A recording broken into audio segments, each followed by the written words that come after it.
Bien, bueno, mis hermanos, Dios les bendiga. Vamos a continuar entonces en nuestro estudio del libro. Bienvenida, mi hermana Gabriela. Vamos a continuar entonces en el estudio del libro de Jueces, particularmente estudiando la vida de el juez Gedeón. Hemos aprendido muchísimo en este capítulo 6. La semana pasada avanzamos hasta el versículo 32. Como han visto, esto es un estudiar a la Biblia de la manera como nosotros la estudiamos. Nos damos cuenta que no es solamente pasar las hojas. Am, Como ustedes se dan cuenta, ya creo que hemos hecho una, dos, tres, cuatro clases de aproximadamente, yo creo que un poquito más de una hora cada una, donde hemos invertido 4 horas en 32 versículos. Eh, Así que bueno, le damos gracias al Señor eh, porque de ella hemos aprendido mucho y seguimos aprendiendo.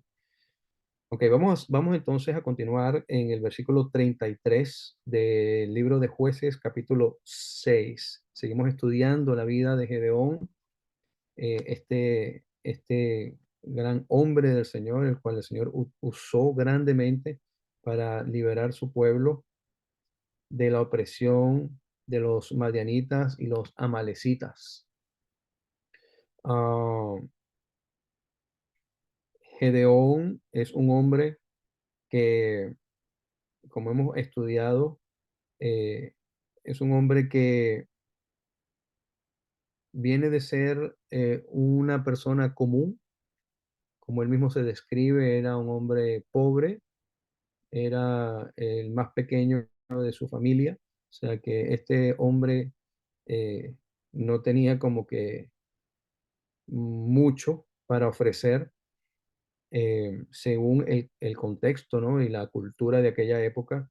Más sin embargo, una de las cosas, de las tantas cosas que hemos aprendido es que cuando el Señor escoge a una persona, eh, no lo escoge quizás por todas las capacidades, virtudes que esa persona pueda tener.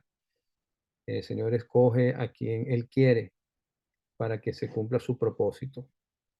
Dice su palabra que Él escogió de lo vil y lo menospreciado para humillar a aquellos que se creen mucho, aquellos que dicen ser algo. Así que pensar que necesitamos tener eh, unas características específicas, unas ciertas virtudes en nuestras vidas para poder conseguir el favor de Dios y de esa manera el Señor nos pueda usar para ciertas y específicas cosas, pues eso no es bíblico. Así que el Señor te puede usar a ti como me usó a mí, definitivamente, un ser pues pecador, eh, inmerecedor de nada, en lo absoluto. De la misma forma, pues los puede eh, llamar a ustedes para algo específico. Así que lo que vimos la semana pasada, en los versículos del 25 al 32, vimos otro principio o algo más que el Señor nos enseña, y es que no puede haber un llamado si antes, o no se puede concretar el llamado si antes no limpiamos o no arreglamos lo que está mal. Eh, eh, Como vemos, luego que Gedeón le pide al Señor una señal para verificar realmente que sea él con el que él estaba hablando, vimos que lo primero que el Señor le pide a Gedeón es que tienes que poner en orden, Gedeón, la casa de tu padre, ya que en la casa de su padre eh, se entiende que ellos tenían una especie de altar levantado a los Baales, levantado a imágenes. Eh, y hay algo muy cierto y es un principio que quizás muchos no quieren entenderlo y es algo que yo he venido enseñando desde hace mucho tiempo. Es un principio que muchos no quieren entenderlo o simplemente no les da la gana de entenderlo. Y es que nuestro Dios es un Dios que no comparte su gloria con nadie. Y bueno, se preguntarán, pastor, pero ¿cómo? Explícame bien eso, porque yo no lo entiendo. Te lo voy a poner de esta manera una vez estaba yo conversando con una persona, eh, él es un poco famoso aquí en los Estados Unidos, eh, ya que ha sido muy famoso por el tema de la lectura de las cartas y del horóscopo y todas esas cosas. Y yo recuerdo que una vez, entre un tiempo y otro, nos sentamos como, yo diría que como 3 horas a conversar un rato. Y, y entre una de las cosas que, que conversábamos, pues obviamente yo siempre aprovecho el tiempo para hablar Biblia, ¿no? Y más con este tipo de personas. eh, Él me dice que él tenía un altar en su casa, ¿ok? Y en ese altar, él tiene en la parte más alta del altar, él tiene diferentes figuras. Eh, Me dijo que tenía una figura de Buda, tenía una figura de un santo X, tenía una figura de, ¿quién era la otra? De la Virgen, tenía una cara, una cruz, una cosa con un Cristo, y así. Él tenía en su altar, en la parte más alta, tenía estas imágenes allí, ¿no? Todas en el mismo nivel, ¿no? Porque él me dice, bueno, mira, yo siempre que, yo le pido a todos, ¿no? Y a ver, el que me conteste, pues, el que me haga el milagro, pues yo les doy igual las gracias a todos, ¿no? Em, Y no me sorprendió porque esta no es la primera vez que yo lo escucho. De hecho, esto es un pensamiento de muchas personas. Muchas personas tienen esta misma pensar y entendimiento de que, bueno, Dios está en todos lados.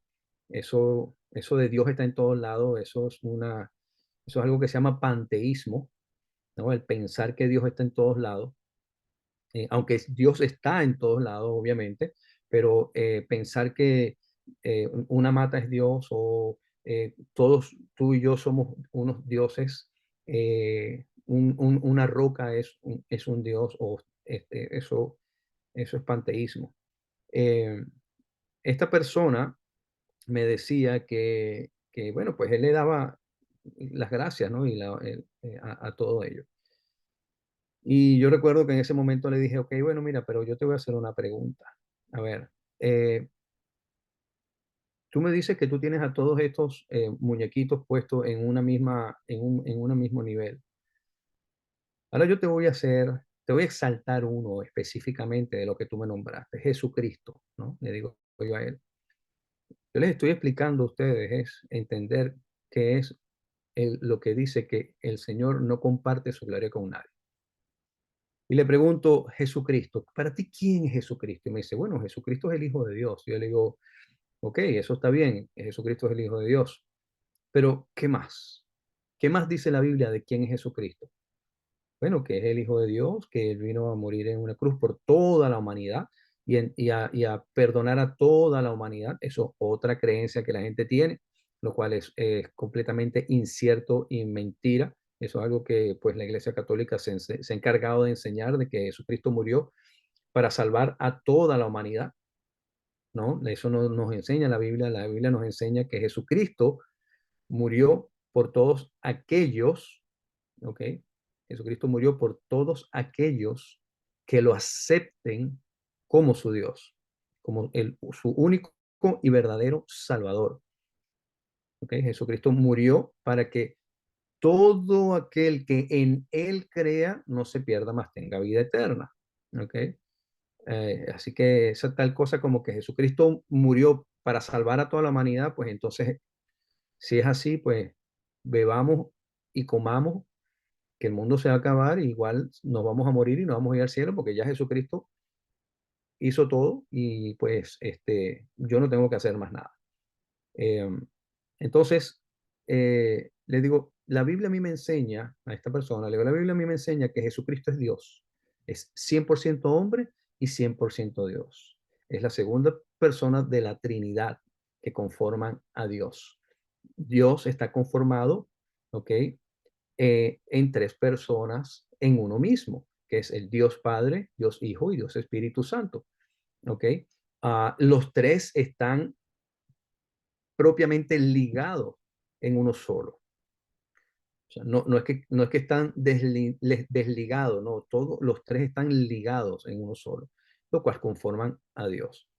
Ahora, si Jesucristo es Dios, como dice Juan capítulo 1, ¿ok? Que en el principio era el verbo y el verbo era con Dios y el verbo era Dios y el verbo tabernaculizó entre nosotros, el cual es Jesucristo. Entonces, si Jesucristo es Dios, y sobre él fueron hechas todas las cosas, y por su palabra todas las cosas fueron hechas. Entonces, Jesucristo es el creador, ¿ok? Es el creador, es Dios, ¿ok? Que es creador de cada uno de nosotros. Entonces, si Jesucristo es Dios y Dios es el creador de todos los seres humanos, el creador de todos los animales, el creador de todas las plantas, de todo lo que vemos y lo que no vemos también en la parte espiritual, si Él es el creador de todo, entonces quiere decir que Buda es creación de Jesucristo. María es creación de Jesucristo. Y de ahí para abajo todos los santos que tú tienes ahí también son creación del mismo Dios. ¿Cómo tú puedes poner al creador de lo creado al mismo nivel de su creación? Imagínate tú, ¿no? ¿Y cómo tú puedes pedirle a Dios que te haga un milagro y cuando ese milagro se te es hecho, pues entonces, ¿qué es lo que tú haces? Le das las gracias a todos. Ahora, el mismo Dios dice que Él no comparte su gloria con nadie, porque la gloria de Él es para Él. Entonces, cuando nosotros leemos Jueces capítulo 6, del versículo 25 al 32, básicamente lo que el Señor nos está enseñando a nosotros allí es este principio. Él le dice a Gedeón, Gedeón, derrumba, derriba todas las imágenes en la casa de tu padre, ¿ok? Y que no quede ni una.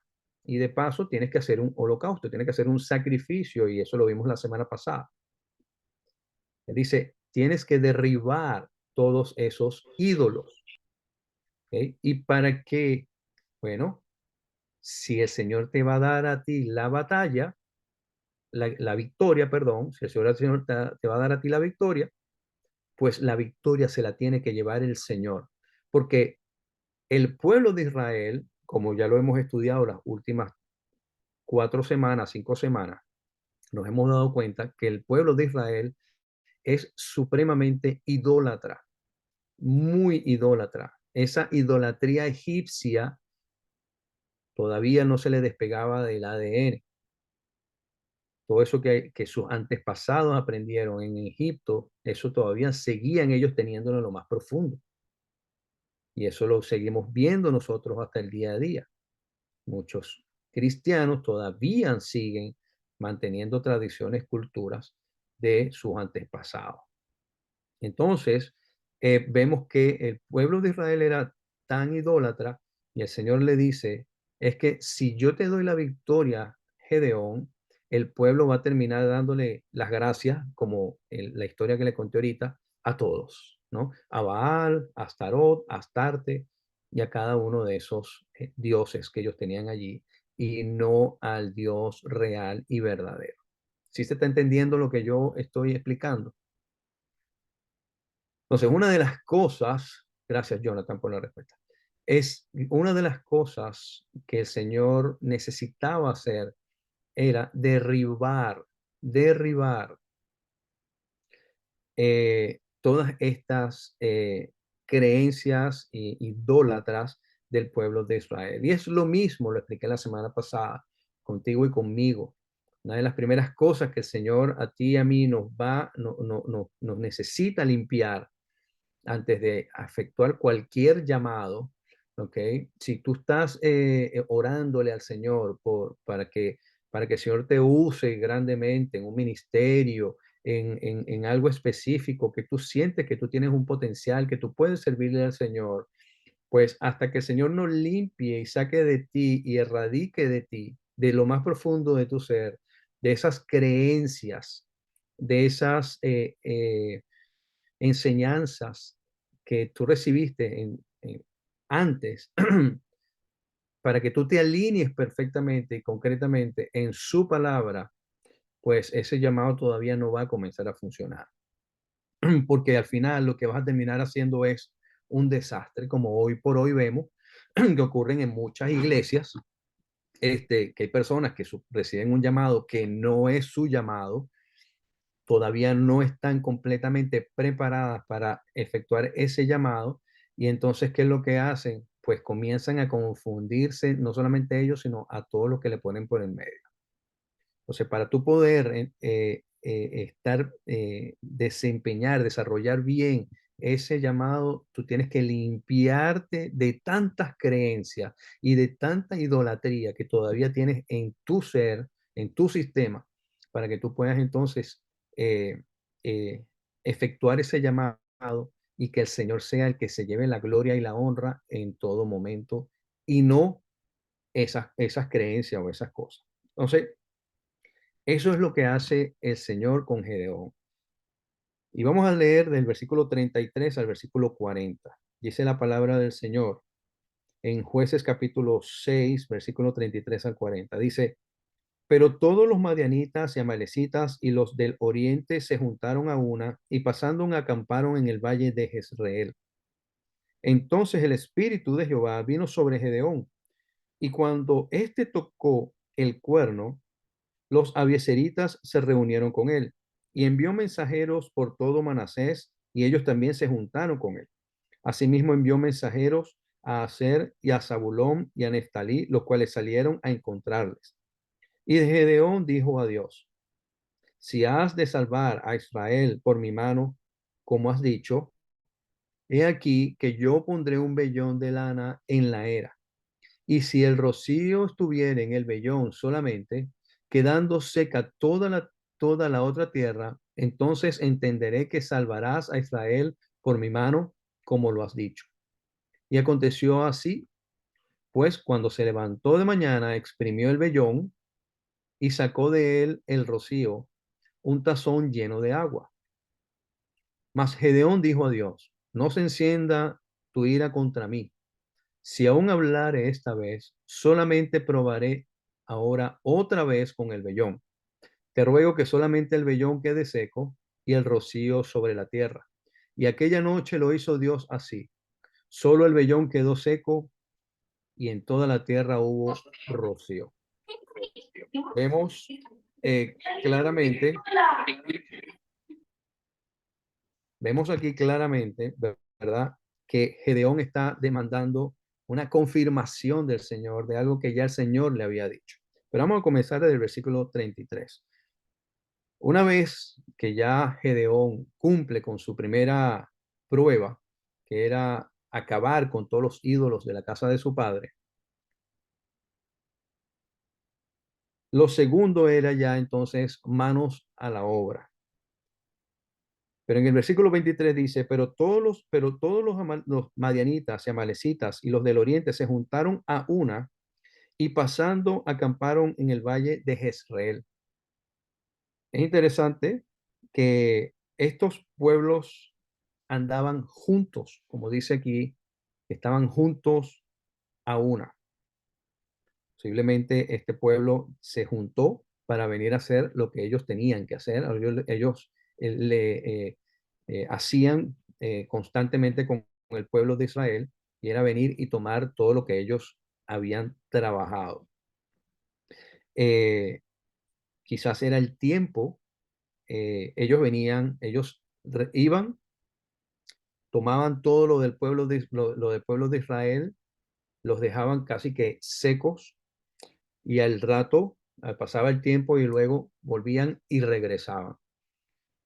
Es quizás por esto que vemos a Gedeón que estaba eh, eh, limpiando, estaba haciendo el trigo, ¿verdad? A escondidas prácticamente. para que si en algún momento, porque más o menos sabía que iba a llegar el tiempo en que iban a venir los madianitas con los amalecitas a recoger lo que ellos, pues, las porciones que ellos recogían constantemente para seguir empobreciendo al pueblo de Israel. Entonces dice que estos pueblos madianitas y amalecitas se juntaron a una y dice que acamparon en el valle de Jezreel. El valle de Jezreel queda al norte eh, de Nazaret, ¿ok? Para que más o menos tengamos una idea de geográficamente dónde se encuentra. Este valle de Jezreel también se le conoce como el valle del Megido, que es allí donde Apocalipsis nos enseña que según en el valle del Megido, pues ocurrirá lo que se conoce como el Armagedón, ¿ok? Ese es el valle de Jezreel, donde estaba acampando este pueblo.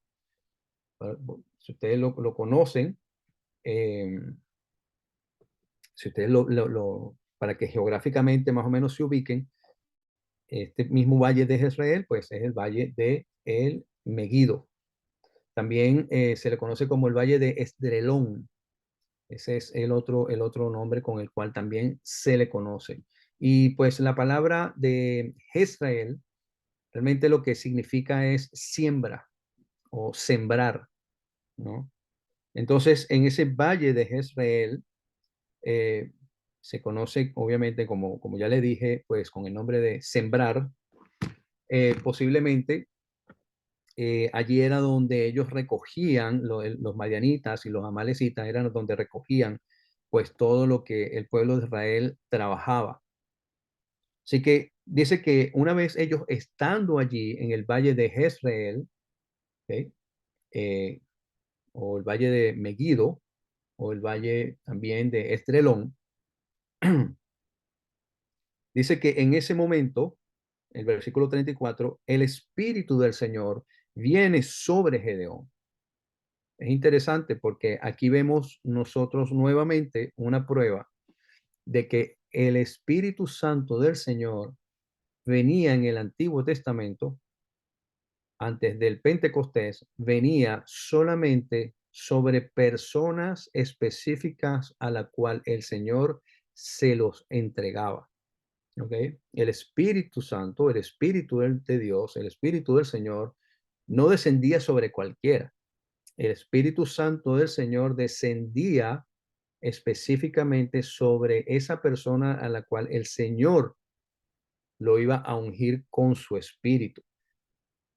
En este caso, el Señor unge a Gedeón con su espíritu, pero ¿cuándo y en qué momento lo unge? Fíjense que no lo unge cuando le hace el llamado, no unge a Gedeón con su espíritu, no llena a Gedeón con su espíritu, no viene el espíritu del Señor a Gedeón antes, sino que justo viene es después que el Señor, después que Gedeón hace lo que tenía que hacer.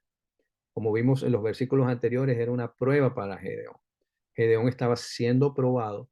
Gedeón necesitaba limpiar la casa de su padre, necesitaba desarraigarse y entender que ninguno de los dioses a los cuales ellos le pedían y adoraban, ¿ok? Eran dioses reales y verdaderos. Él necesitaba entender todo esto, cumplir su prueba, y una vez que él cumplió su prueba, pues el Espíritu del Señor vino sobre él. Dice que cuando el Espíritu del Señor desciende sobre Gedeón, dice que, y cuando éste tocó el cuerno, dice, los abieseritas se reunieron con él. Los abieseritas era el clan o la tribu, ¿no? Era como un clan a los cuales pertenecía Gedeón y su familia. ¿Ok? Se llamaba abieseritas. Dice que todos los abieseritas se reunieron con él. ¿Ok? Todos los de su clan. Y dice que Gedeón envió mensajero por todo Manasés, por toda la tribu de Manasés, Recuerden que en aquel tiempo de los jueces estaban todas las tierras repartidas conforme a como el Señor le dijo a Josué que se tenían que repartir las tierras conforme a cada tribu. O sea, cada tribu estaba situada en su espacio, la cual fue la que se le otorgó. Ellos no estaban todos mezclados, como en una ciudad, por ejemplo. Aquí en los Estados Unidos podemos decir que en una ciudad pueden haber salvadoreños, guatemaltecos, hondureños, mexicanos, venezolanos, colombianos, ¿no? En aquel tiempo estaban todas esta gente, cada quien agrupado conforme a su tribu. Y habían leyes para ello. Ellos no podían casarse ni tener hijos con otros de otras tribus, sino que ellos tenían que emparentarse conforme a su tribu y así sucesivamente. Entonces dice que Gedeón envía mensajeros por todo Manasés. Dice, y ellos también se juntaron con él. Asimismo, envió mensajeros a Aser, que era la otra tribu, a la tribu de Zabulón y a la tribu de Neftalí, los cuales salieron a encontrarles. Fíjate que Gedeón envía mensajeros a Manasés, a Aser, a Zabulón y a Neftalí. Eran 12 tribus, ¿ok? Mas, sin embargo, Gedeón integra solamente a 4 tribus en esto. Estando ya reunidos, en el versículo 36 dice que Gedeón dijo a Dios, si has de salvar a Israel por mi mano, como has dicho, y este versículo específico es un poco medio controversial, ¿no? Porque en este texto vemos a un Gedeón diciéndole al Señor o cuestionando, ¿no? Ese llamado, esa orden que el Señor le había dado ya días antes. Vimos lo que estudiamos, que días antes a esto, ya el Señor había tenido una conversación con Gedeón. De hecho, tienen esta conversación y Gedeón todavía un poco dudoso de con quién estaba hablando, si estaba hablando realmente con un ángel del Señor, si estaba hablando con el Señor o con quién estaba hablando. El Señor le demanda una señal al Señor, ¿no? Y eso lo vimos en los versículos anteriores. Dice, dice,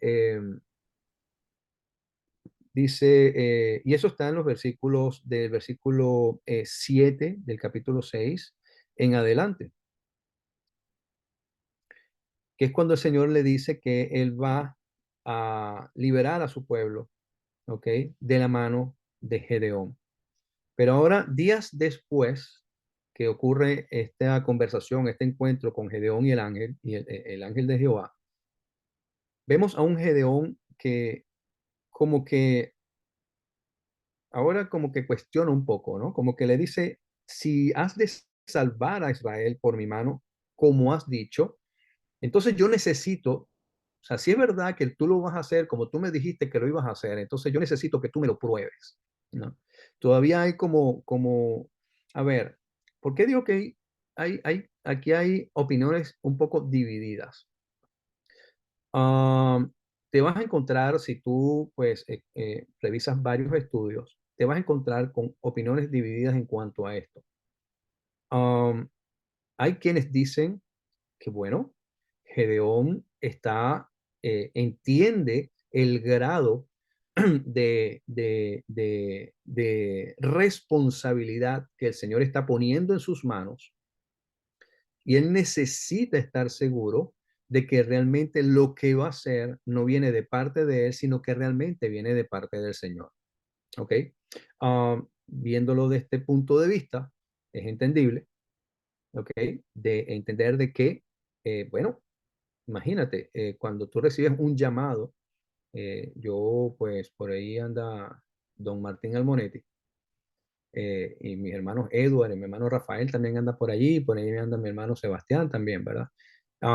Cuando una persona recibe un llamado, no es cualquier cosa, ¿ok? Y tú necesitas realmente entender que ese llamado, si tú eres una persona que realmente siente el temor de Dios, tú vas a decirle al Señor y vas a pedirle no solamente una señal, vas a demandar muchas señales, porque tú no quieres hacer algo, ¿verdad? Que vaya conforme a tus deseos, ¿no? O a tu carne. Tú quieres realmente hacer las cosas conforme a Dios realmente te la ha demandado hacer. Entonces vemos que hay un grado de responsabilidad aquí en lo que se está haciendo y pues lo que vemos quizás, según esta opinión, es que Gedeón está diciendo, Señor, yo quiero ir por la segura, ¿no? Yo quiero que realmente, de verdad, si esto es así, yo quiero saber que esto eh, es tuyo, ¿no? Y no soy yo el que se está liando esto. ¿Ok? Y es allí donde vemos que él le hace una serie de demandas al Señor para que el Señor le pruebe realmente que sí es así cómo van a ser las cosas. ¿Ok? Ese es un punto de vista, esa es una opinión con la que incluso yo me he encontrado a la hora de estudiar este tema. Y de hecho, pues cuando me ha tocado hablar de este tema, también me encuentro con opiniones divididas en cuanto a esto.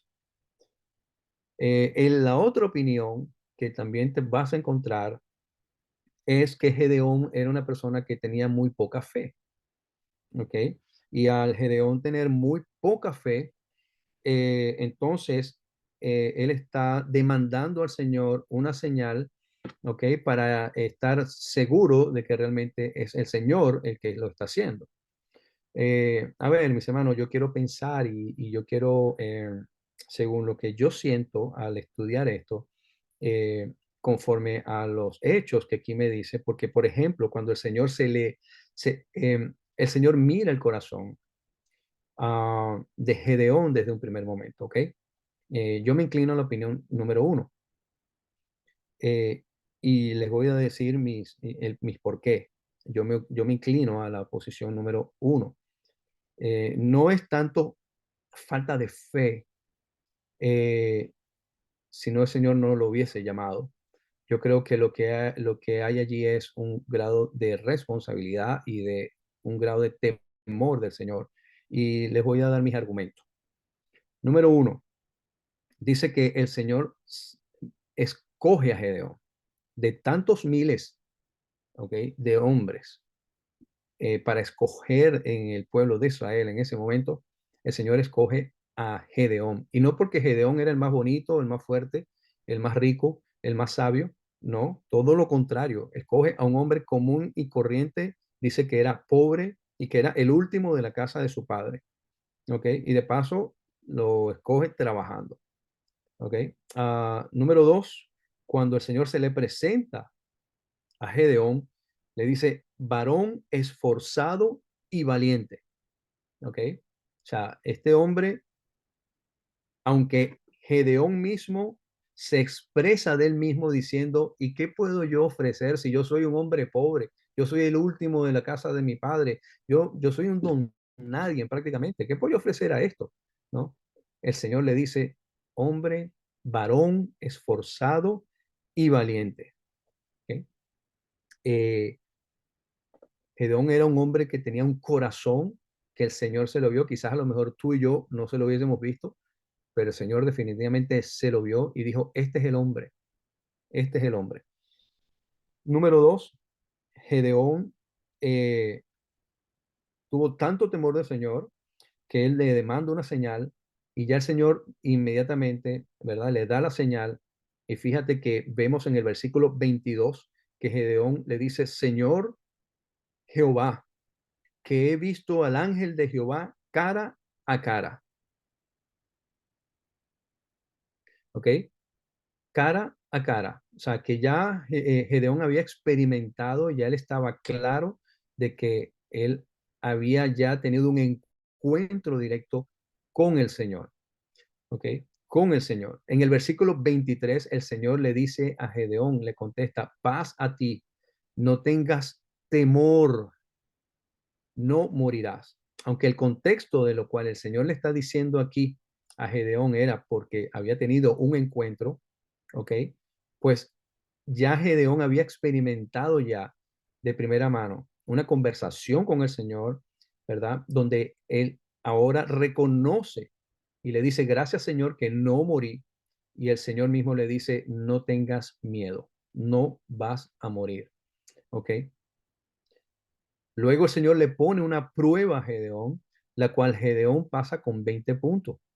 Gedeón no duda realmente en hacer lo que tenía que hacer para agradar al Señor. El Señor le dice, yo la semana pasada y mi hermano Jonathan, pues intervino, pero a ver, el Señor le dijo, pues saca toda o derriba todas las imágenes de la casa de tu padre y Gedeón lo hizo. ¿Ok? Gedeón hizo lo que el Señor le había pedido. Él no lo dudó, él lo hizo a cabalidad tal cual y como el Señor lo hizo. De hecho, ofrece sacrificio, ¿ok? Al Señor, el cual es agradable al Señor. Ahora vemos, otro argumento es que el Espíritu del Señor ya ahora está sobre Gedeón. Hermano, eso no es cualquier cosa.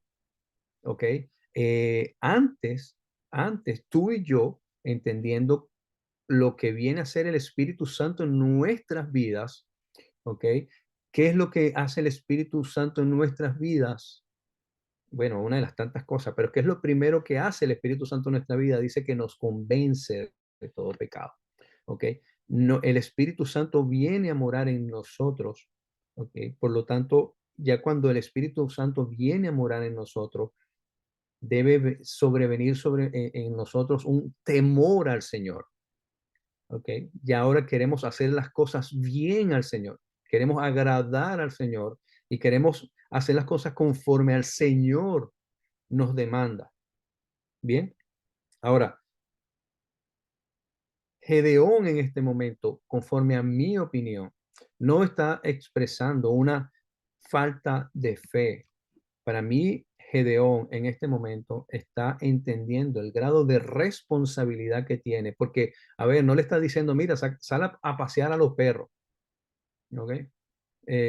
Mira, Gedeón, te tengo una tarea, haz el mercado y cómprame, ¿ok? Una media docena de huevos y 2 panes. No, aquí lo que Gedeón le venía encima era libertar al pueblo, ¿ok?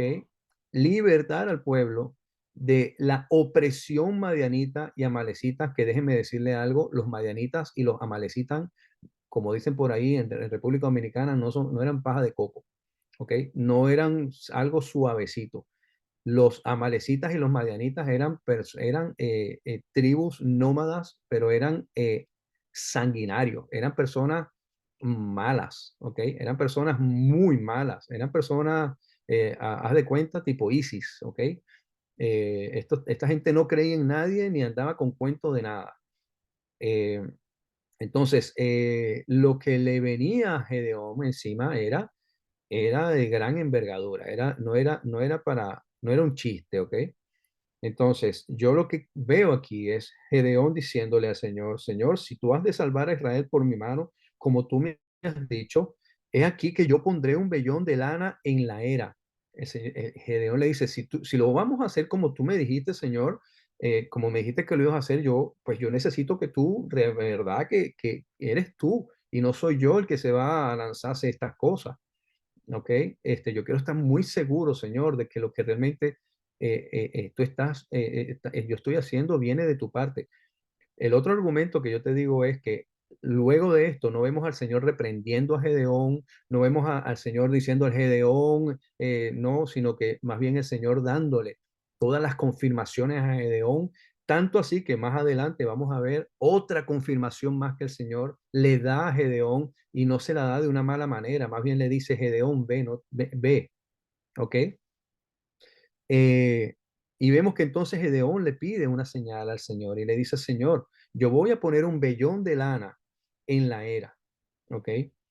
Si el rocío estuviere en el vellón solamente, quedando seca toda la otra tierra, entonces entenderé, Señor, que salvarás a Israel. Mira lo que Gedeón está diciendo.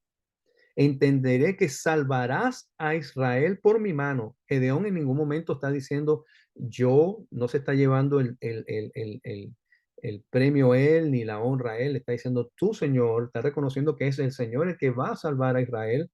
pero por la mano de Gedeón, como lo has dicho. Pues dice que aconteció así, pues cuando se levantó de mañana, exprimió el vellón, ¿ok? O el trozo de lana, lo exprimió y de lo que exprimió sacó de él, del rocío, un tazón lleno de agua. O sea, que lo que él le había demandado, la señal que le había demandado al Señor, a Gedeón, el Señor se lo había hecho, se lo había manifestado. Luego en el versículo 38 dice, y aconteció así, pues cuando se levantó de mañana, exprimió el vellón y sacó de él, perdón, un rocío del tazón, un tazón lleno de agua. Mas Gedeón dijo a Dios, y cuando yo veo la expresión de Gedeón, que le dice, Señor, no se encienda tu ira contra mí. Imagínate, Gedeón está entendiendo el nivel y la magnitud de lo que él está haciendo. Él sabe que lo que está haciendo puede entenderse como falta de fe, como él está entendiendo que se puede entender como que no te estoy creyendo o algo así, mas sin embargo Gedeón está reconociendo, ¿ok? Lo está diciendo, Señor, no se encienda tu ira contra mí, porque es que yo necesito ir, pero Señor, sobre seguro de que yo no voy a hacer, miren, hermano, yo le voy a decir algo, si esto ocurriera el día de hoy en cuanto a los llamados reales y verdaderos, no hubiese tanta iglesia por ahí enseñando tantas locuras, no hubiese tantos de que pastores por allí enseñando tantas locuras y diciendo tantas cosas locas que no son, ¿no? Si de verdad uno se parara y dijera, Señor, realmente esto es tuyo, porque, a ver, yo no quiero hacer algo que no, que vaya, que sea yo, ¿me entiendes? Si no, déjame haciendo lo que yo estaba haciendo, Señor, déjame, yo sigo ahí, trigando ahí el trigo. Yo no quiero hacer algo que realmente, eh, a ver, yo conozco personas que, y se los voy a decir así, yo conozco personas que montan iglesias para sacar dinero. Yo los he escuchado y yo sé que algunos de ustedes han escuchado, no tanto solo a hombres, sino a mujeres también, que van a abrir sus iglesias porque, bueno, porque eso les genera entrada, les genera dinero. Este, y, y a ver, mis hermanos, eso me dice a mí que ahí no hay temor de Dios. Esas personas no se han sentado y le han dicho, Señor, yo entiendo el grado de responsabilidad que hay en un llamado, en un llamado. Y yo sé, Señor, el grado de responsabilidad que existe porque de mí, de lo que yo enseñe, de lo que yo viva, Señor, depende, pues, la vida espiritual de tantas personas. Señor, wow, es que mira, si muchas personas entendieran, de verdad, si muchas personas entendieran el grado, el nivel del llamado a un pastorado, a un ministerio específico, no solamente el pastorado, el ministerio específico, el grado de responsabilidad que hay, hermano, si lo que tú enseñas, si tú lo enseñas mal,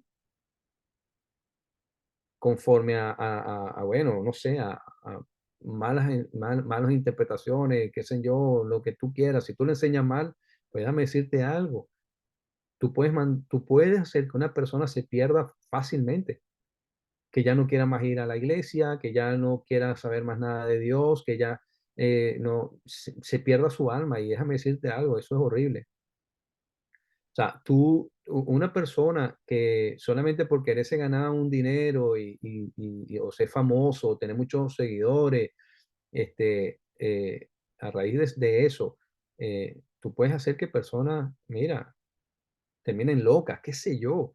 Mi hermano, mira, tú puedes, u- de verdad, o sea, si la gente supiera el llamado, y eso es lo que yo veo que Gedeón está entendiendo aquí, yo lo veo desde el punto de vista pastoral, y digo, es que Gedeón sabe lo que es, lo que es. Gedeón sabe que se va a enfrentar a los madianitas y a los amalecitas, eso no es juego. Mis hermanos, si muchos de los que se dicen ser pastores, que quieren tener iglesia, supieran. Y aquí está mi hermano Edward, porque yo creo que ya Martín no, ya no anda por ahí. Y aquí está mi hermano Edward, eh, que puede dar fe de todo esto. Y mi hermano Sebastián también anda por ahí. Ajá. Sí, que también puede dar fe de todo esto. Si la gente supiera y tuviera el mínimo, mínimo conocimiento de lo que se viene al tener un ministerio, bien sea liderazgo, pastoral, en una iglesia, ¡ja! ¿Sí o no, mi hermano Edward? Contésteme ahí. Usted que está ahí en la candela metido.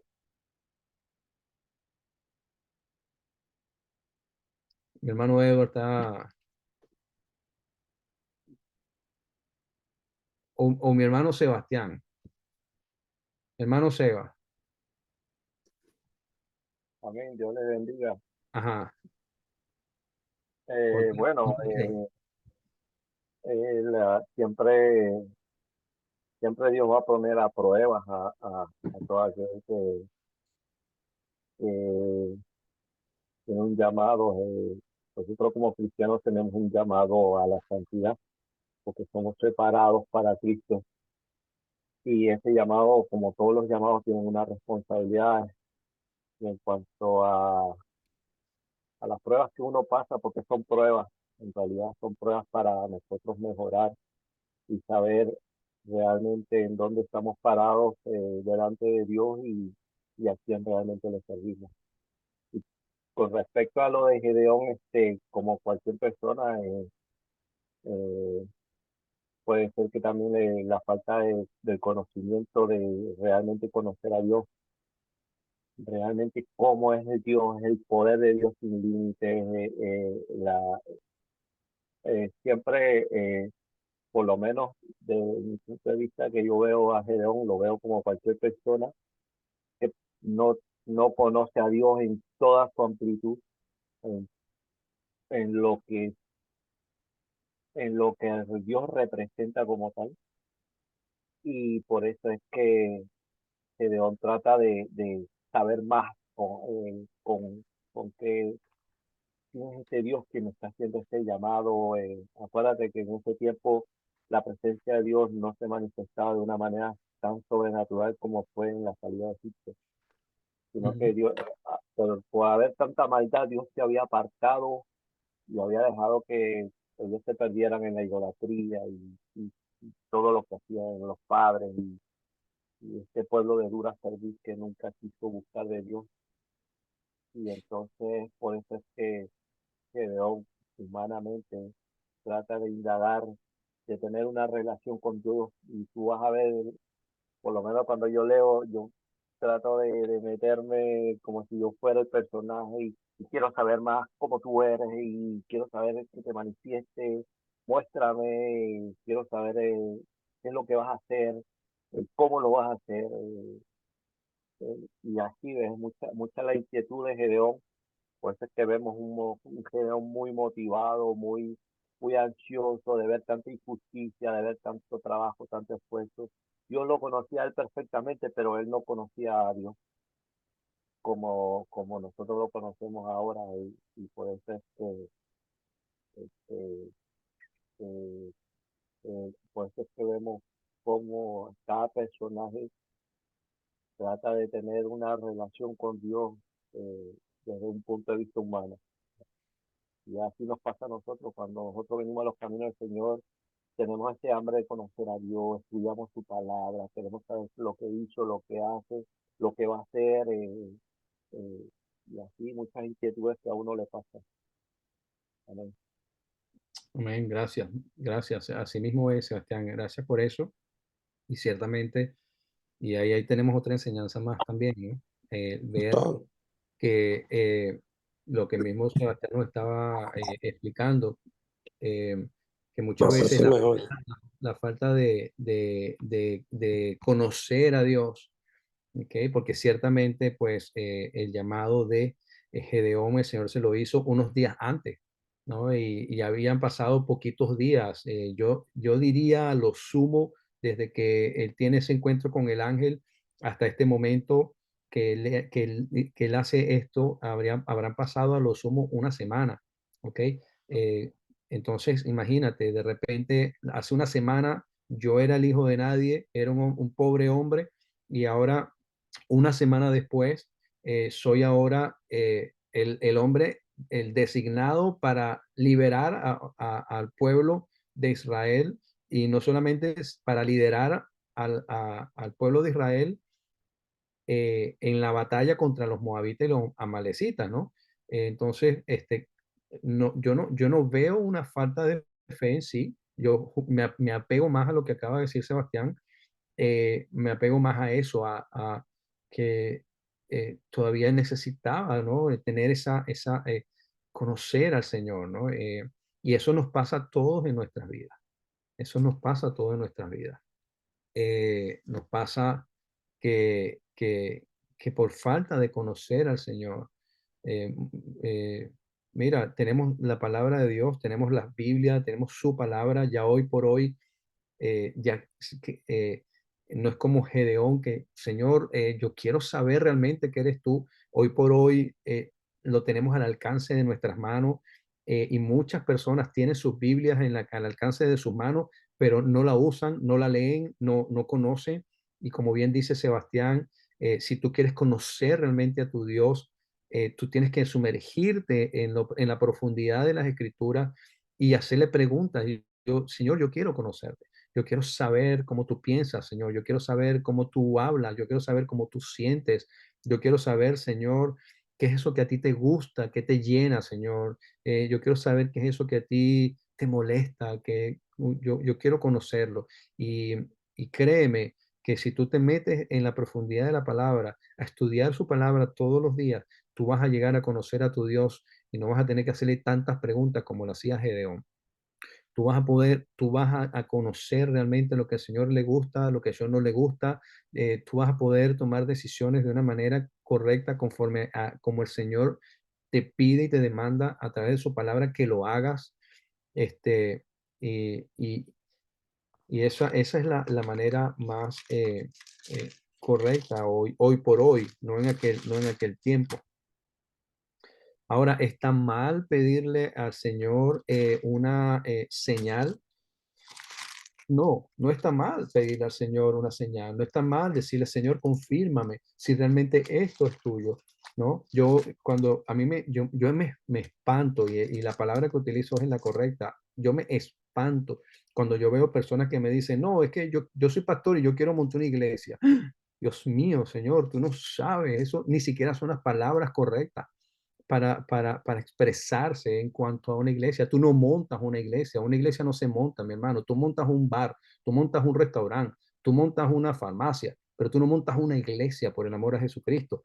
Una iglesia se planta, y se utiliza el término agrícola, plantar, porque va más con una semilla. Una iglesia se planta una semilla, y esa semilla conforme a la tierra donde cae, va germinando y va creciendo, y podemos nosotros ver que hay un crecimiento natural, ¿ok? De esa semilla que va creciendo, y es natural. ¿Por qué? Porque es el Señor el que lo está haciendo. El apóstol Pablo le dice a los Corintios, yo planté, Apolo regó, pero el crecimiento lo da Dios. Mis hermanos, tenemos nosotros que entender que una iglesia no se monta, una iglesia se planta, ¿ok? Y cuando yo escucho personas decir eso, montaste tu iglesia, no, yo no monté ninguna iglesia, ¿ok? Eh, pues yo solamente pues planto una iglesia, y pues conforme a la voluntad del Señor, y no es donde yo quiero, ¿ok? Eh, a mi esfuerzo, yo le decía a alguien una vez, mira, si es por montar una iglesia, mi hermano, ¿no? Conforme a mis recursos, mira, hermano, yo tuviese por lo menos 5 iglesias ya montadas, pero no se trata de eso. Una iglesia no se monta. Tú sabes que es lo fácil, ir, alquilarse un local, comprarte 20 sillas, buscarte un par de micrófonos, una corneta, y vamos a montar una iglesia, ¿me entiendes? Y hacemos un reguero aquí. No, eso no monta una iglesia. Eso realmente es un desastre. plantar una iglesia. Entonces, hay que tener esto, hay que tener ese temor, decir, Señor, pedirle al Señor confirmación, Señor, confírmame si esto es tuyo.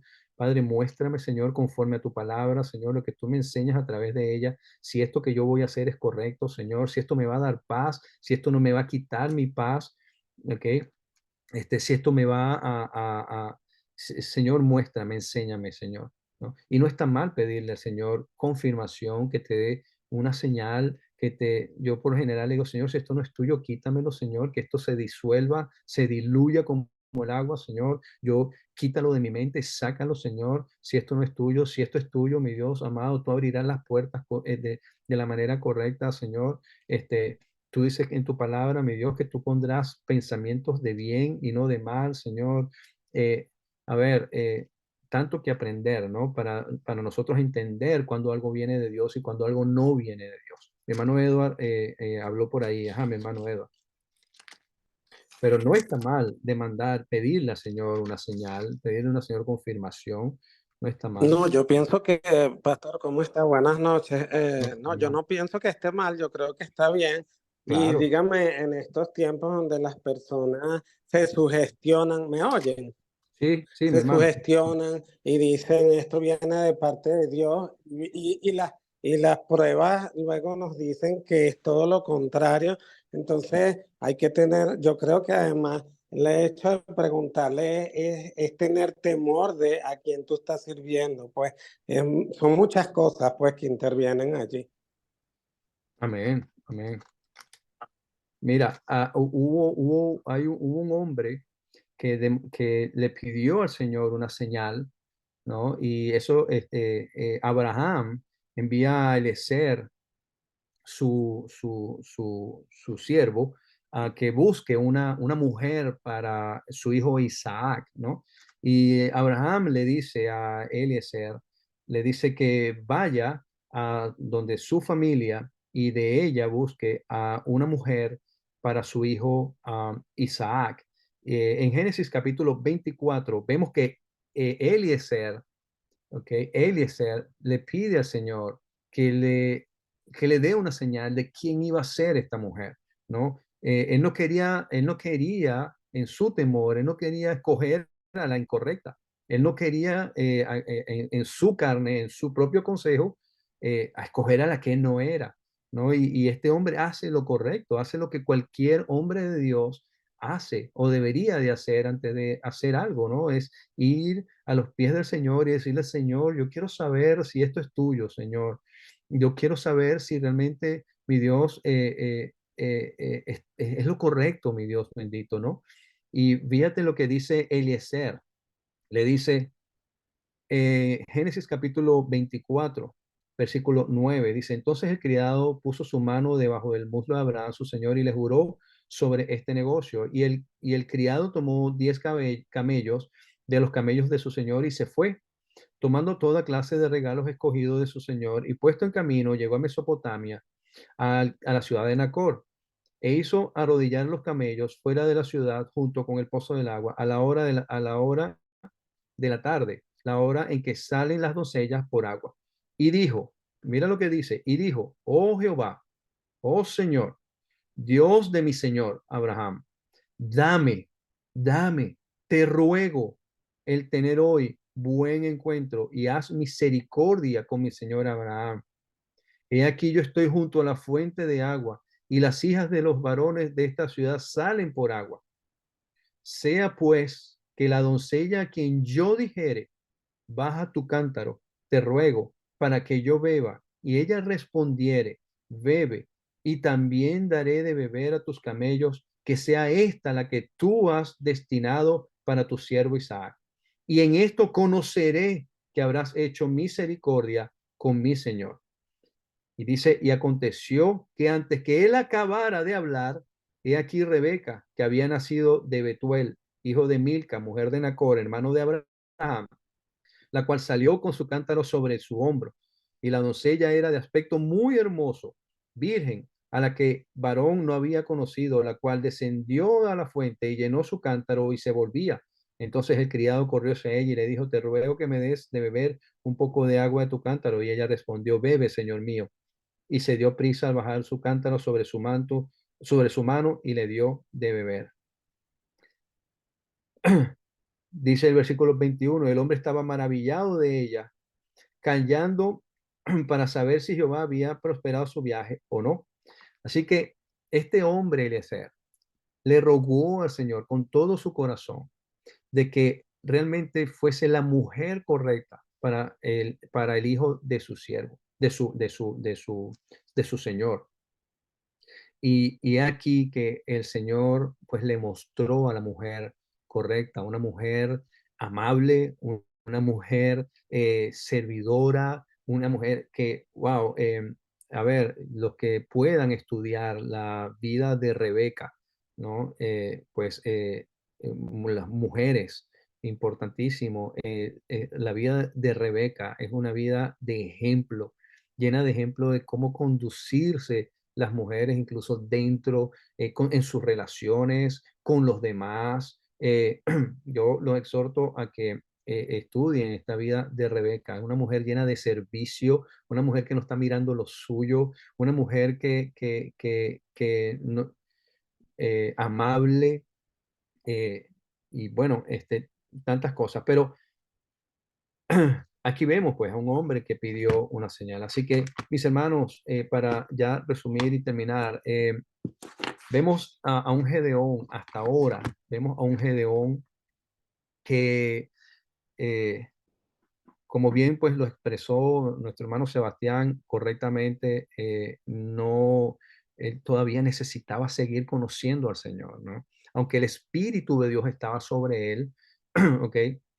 Él necesitaba pues estar seguro de que ese paso que él iba a dar, ¿ok? Era temor. Sí, posiblemente, vamos a hablar de temor, sí, miedo, puede ser un poco de miedo. Josué, el Señor le dijo, no temas, sé valiente, ¿ok? ¿Es malo? No, no es malo. Lo que no podemos dejar es que el miedo nos venza, ¿ok? Pero tener ese entendimiento del grado de responsabilidad que el Señor está poniendo en nuestras manos, eso es correcto. Y pedir y decirle al Señor, Señor, demuéstrame si realmente esto es tuyo, Señor, eso tampoco está malo, eso está muy bien, más bien eso es lo prudente, ¿ok? No es un acto de debilidad o falta de fe, yo no lo veo de esa manera.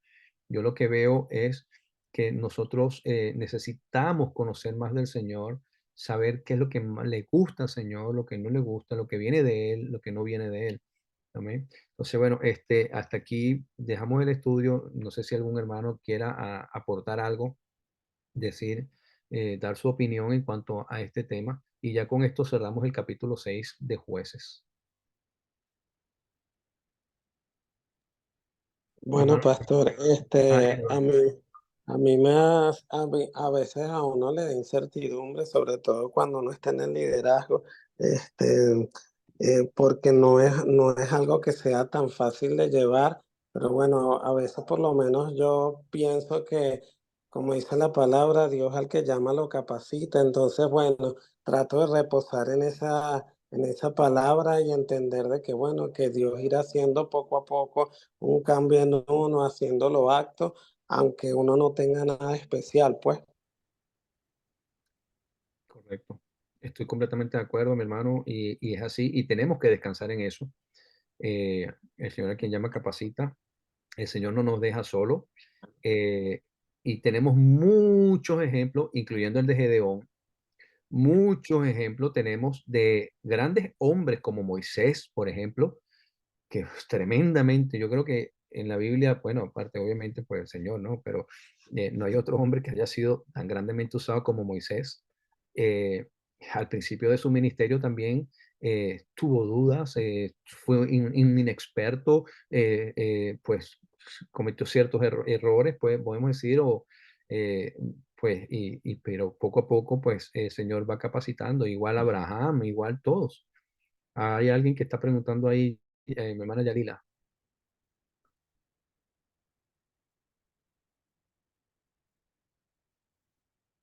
Mi hermana Yalila,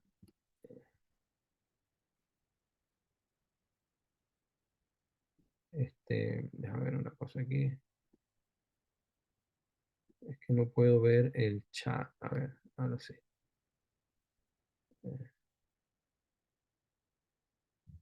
Pastor, Sí, aquí sí. tiene una pregunta. Ajá. Ya, pastor, que Yalila no puede acceder al micrófono. Ok.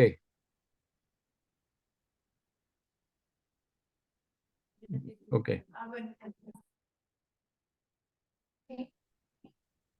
Pastor, es Rosy. Allá, déjame abajo. Ok. Vamos a Habla, dar. Rosy. Ajá. Bueno, tengo una duda en lo referente que usted estaba hablando de las pastoras. Anteriormente yo iba a una iglesia donde me congregaba y existía el pastor y la pastora, pues. Y la señora Yalila me dice que eso no existe. Ujú. O sea que no está bien, pues. Ok, la pregunta ¿es una pregunta o me está comentando sobre lo que ocurría en su iglesia? O sea, porque existen pastoras en otras iglesias. O sea, es como una pregunta, como que quiero salir de duda y que usted me la explique, pues. Ah, bueno, es que, bueno, la pregunta es, a ver, bastante, si nos vamos a los textos bíblicos, nos meteríamos una hora más aquí, ¿ok?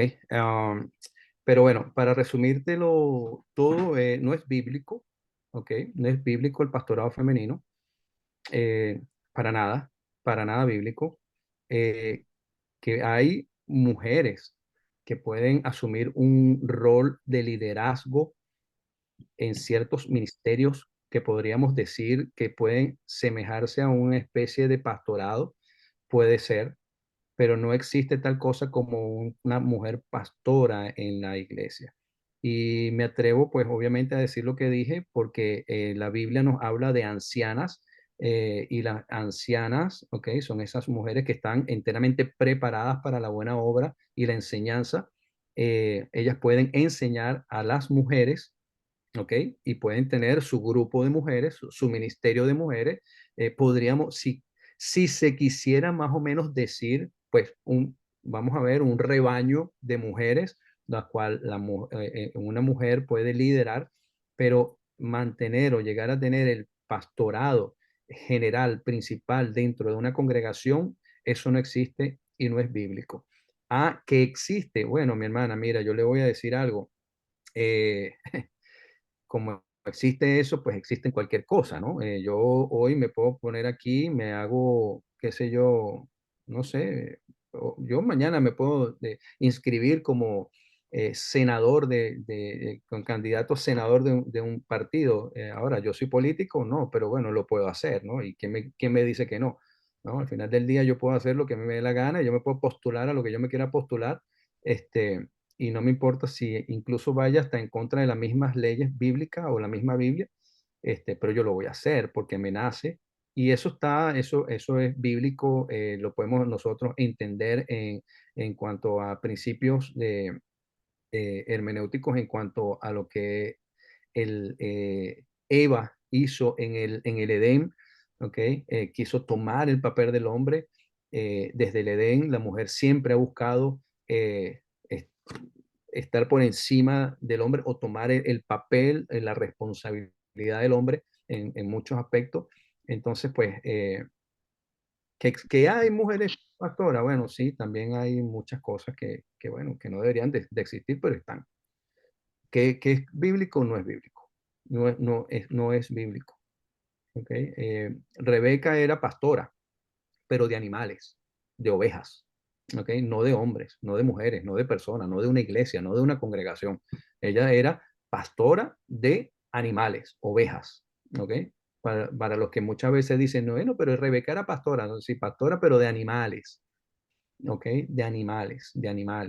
Eso sí, después se compra 50 ovejas y usted puede ser pastora de 50 ovejas. Eso no hay ningún problema con eso, pero de personas dentro de una congregación de una iglesia, no, no. Y Sí. hay obviamente mm, muchos textos bíblicos que pueden avalar todo esto. Gracias, pastor. Muchas gracias, pastor. De nada, de nada, de nada. Mi hermana Crismari, Pastor, buenas noches. Pastor, interesante el tema que acaba de tocar con respecto a Rebeca, porque yo no lo he estudiado a fondo, pero por encima podemos ver una mujer que muy sujeta aún a lo que decían sus padres, una mujer completamente, como usted lo dijo, servicial y gran ejemplo, ¿no? Y por encimita lo veo así. Y una de las cosas que veo en Gedeón, pastor, es un Gedeón y es como ver, digamos, a cualquiera de nosotros que hemos sido llamados por el Señor, pero que muchas veces, por falta de no conocer ese Dios poderoso, de no conocer a profundidad el Dios que servimos, muchas veces terminamos quizás decepcionados porque dudamos de, como dijo lo que citó el hermano Edward, de que Dios el que llama capacita. Y muchas veces también, pastor, nos quedamos con solo barrer en la iglesia o con solo, que no es mal, gloria a Dios por eso, y lo hacemos con amor, pero pensamos que en el Señor va a llegar las cosas hasta ahí.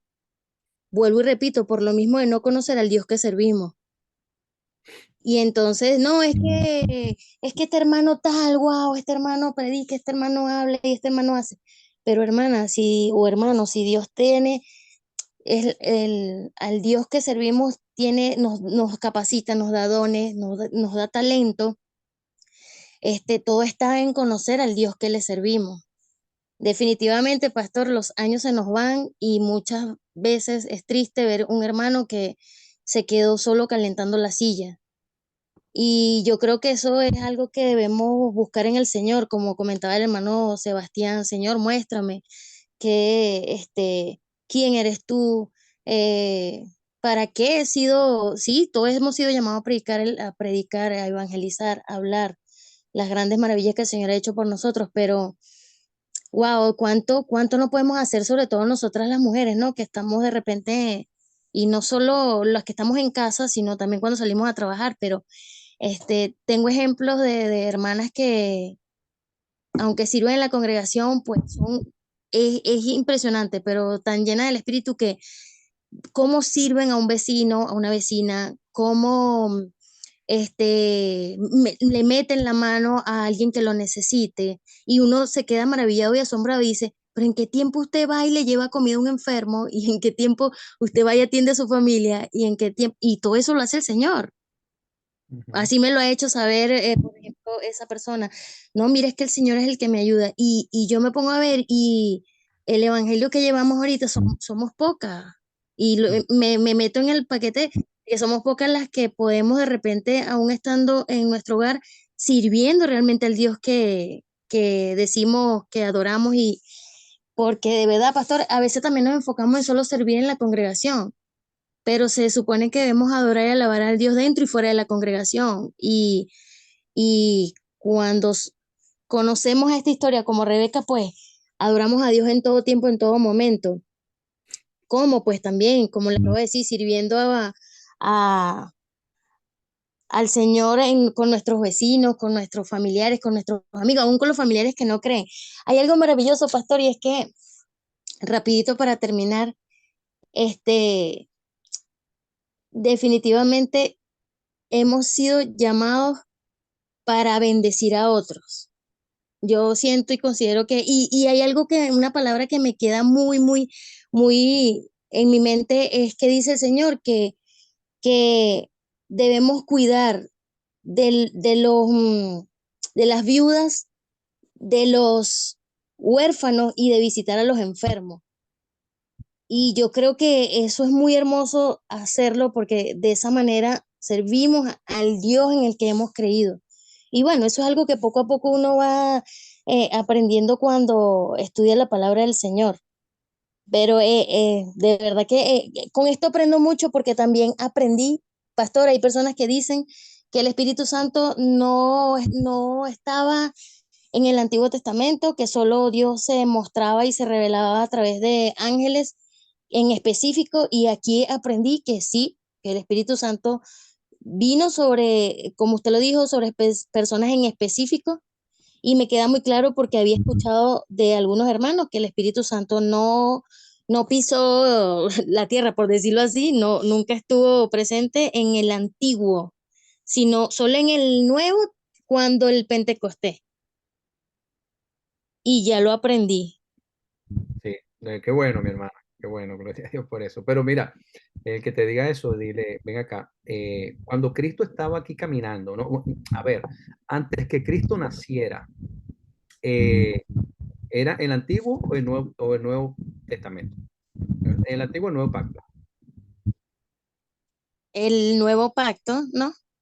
No, Pero dice que se movía sobre la faz, que el Espíritu de Dios en el claro, Génesis dice, ajá, el Espíritu que Santo, cuando, el Espíritu del Señor siempre ha estado, ¿ok?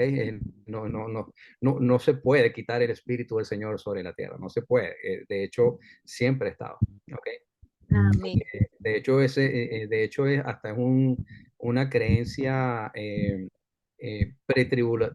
pretribulacionista que dice que el anticristo no ha venido hasta que el espíritu del Señor no sea quitado de la tierra. Sí, Eso no, eso también lo he es- escuchado.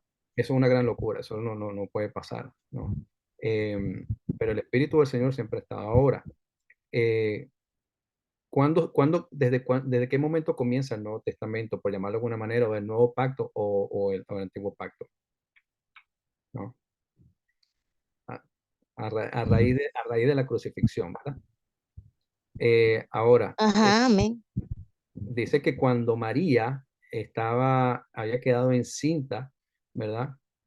Del Espíritu Santo del Señor, dice que María fue a visitar una parienta, una prima de ella, ¿no? Se dice, pero dice que es una parienta, a quien es a Elizabeth, ¿verdad? Y Elizabeth era la mamá de Juan el Bautista, ¿correcto? ¿Y qué es lo que dice Ujú, la ajá. Escritura cuando María visita a Elizabeth? Dice que No recuerdo ahí, creo que dice cuando María visita a que tú, Elizabeth, dice que el niño que estaba dentro de ella brincó y dice que fue lleno inmediatamente del Espíritu Santo. Elizabeth fue llena del Espíritu Santo. Zacarías, el papá de Juan el Bautista, dice que después que tiene el encuentro con el ángel, dice, fue lleno del Espíritu Santo también. ¿Ok? Entonces, a ver, el Espíritu Santo estaba antes del Pentecostés, definitivamente, no como después del Pentecostés, pero sí hubo varias personas que fueron llenas del Espíritu Santo antes del Pentecostés. ¿Eh? El Espíritu Santo estaba donde el Señor ungía a quien el Señor quería ungir en el Antiguo Testamento. O sea, hay muchas formas. De hecho, vemos muchos momentos donde, por ejemplo, a Joilab, creo que no me acuerdo, los dos hombres que el Señor escoge para que diseñen el tabernáculo. Estos dos hombres dice que fueron llenos del Espíritu Santo de Dios, ¿no? Dice que el Espíritu de Jehová vino sobre ellos, ¿no? Así que vemos mucha gente que el Espíritu de Jehová venía sobre ellos en el Antiguo Testamento. ¿Ok? Pero venía en gracias, cosas pastor. puntuales, no como ahora, pues, de nada, mi hermano. Dios le bendiga. Amén. Bueno, mis hermanos, pues nos pasamos del tiempo, pero bastante largo. Dios les bendiga. Espero que todo, pues que hayamos quedado bastante claro en cuanto a varios temas que tocamos, aparte del de Gedeón. Eh, Así que le voy a pedir a mi hermano Sebastián a ver para que cierre.